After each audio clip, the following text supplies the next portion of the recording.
Boa. Obrigada, Sra. Ministra. Senhores membros do Governo, senhores deputados, Sr. Ministro da Economia, eu não vou mostrar os gráficos de novo, eles estão todos aqui na tabela do INE. Achei que mostrá-lo era capaz de criar algumas dificuldades do ponto de vista da leitura, mas terei todo o gosto em disponibilizá-la. Já que falou no emprego, há uma pergunta que o Bloco de Esquerda muito faz sem qualquer resposta, é quantos dos supostos novos empregos são estágios ou são empregos de contratos de emprego e inserção, por exemplo. Já pedimos até uma auditoria, e quem não deve não teme, mas foi chumbada pelas bancadas da maioria. É um dado importante para nós, de facto, aferirmos a qualidade do emprego criado e da economia que produz emprego, ou investimento externo que produz emprego. Devo dizer também, Sr. Ministro, que é lamentável que o Sr. Ministro use os empresários portugueses para fazer demagogia em torno da política do Governo, use os empresários portugueses para fazer ataques políticos, mas não leva a sério o que eles dizem quando são perguntadas opiniões no inquérito estatístico.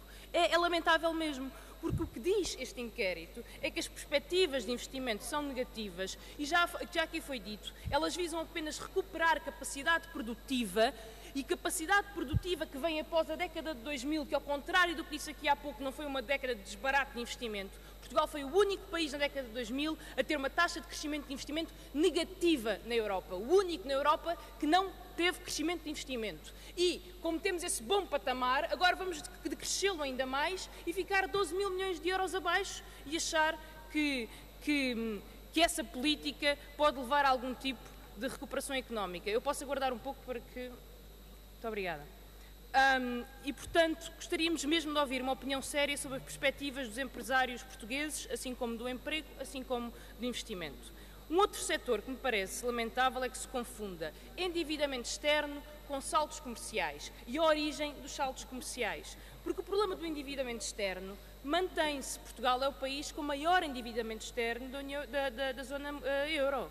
Privado e público. É maior que o grego. É um problema que nos vai perseguir em décadas. E, portanto, tentar dizer que os nossos problemas de endividamento externo estão resolvidos, não estão resolvidos. Temos as maiores dívidas externas da Europa e isso continua a condicionar o investimento e o crescimento. A dívida externa é das maiores da Europa.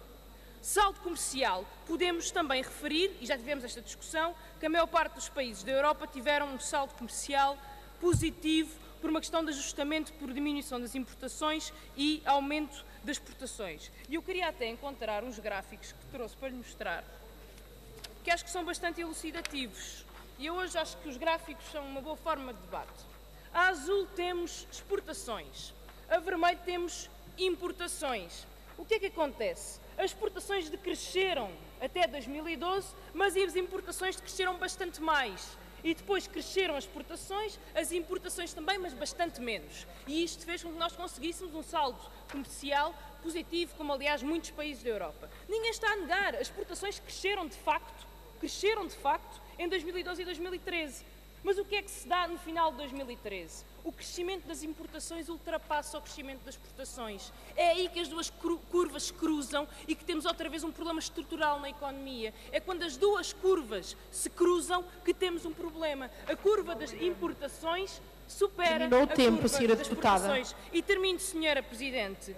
Talvez por isso o contributo da procura externa para o PIB, que foi positivo ao longo de 2011 e 2012, tenha sido negativo em 2014. E, portanto, quando se diz sim, retirado o efeito das importações, as exportações não chegam sequer para fazer o PIB crescer, aqui está. 2014, contributo negativo da procura externa para o PIB. Portanto, o que temos aqui é uma política do governo baseada em exportações e investimento muito frágil. Qual é a política do governo? É aquilo que continuamos sem perceber.